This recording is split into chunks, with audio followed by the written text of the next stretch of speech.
Lesson learned: the Falcons, and Sarkisian, ran the ball at the end. With 8:30 remaining in Houston, the Atlanta Falcons led 28-12 and faced 3rd and 1 at their 36-yard line. Kyle Shanahan called a pass. Devonta Freeman missed the blitzing Dante Hightower, who divested Matt Ryan from the ball. If you're looking for the single most egregious moment in the greatest collapse in Super Bowl history, there it is. With 4:54 remaining in Sunday night's game against Green Bay, the Falcons led 34-23 and faced 3rd and 1 at their 36. Steve Sarkisian called a run, and not just any run. He had his MVP quarterback station himself as a wide receiver. Mohamed Sanu, once a college quarterback but now almost exclusively a wideout, took a direct snap from the Wildcat formation. Sanu handed the ball to Freeman, who gained 8 yards up the gut. Granted, it would have taken a lot for the Falcons not to win Sunday night. They'd led 31-7 and 34-10,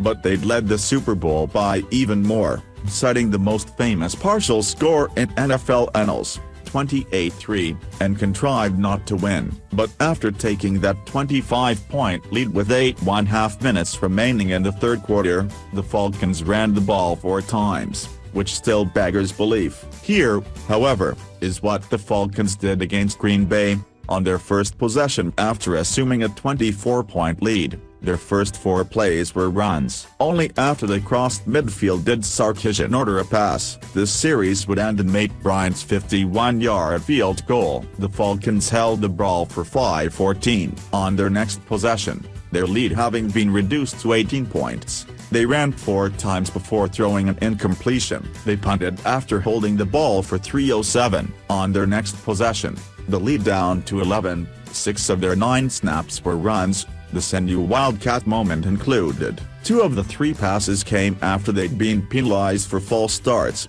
first Austin Hooper, then Andy Leveter, and needed more than 10 yards for a first down. They wound up punting after keeping the ball for 4:49 and leaving Aaron Rodgers with 62 seconds to override an 11-point lead. He couldn't. This was game management at something approaching its best. It was game management of the sort unseen on February 5th. No, the Packers' defense isn't as stout as the Patriots, but still, in his first big test as offensive coordinator, Sarkisian put aside his ego. Pass plays mean bigger offensive numbers, and coordinators live by their numbers, and doubled down on prudence. After assuming a 24-point lead, the Falcons ran it 14 times against 8 passes, plus 1 sack. If that didn't placate those fans who always see running plays as nothing burgers, there could be no arguing with the result. The Falcons won by double digits and showed that, from the loss that can never be banished from this franchise's careening history,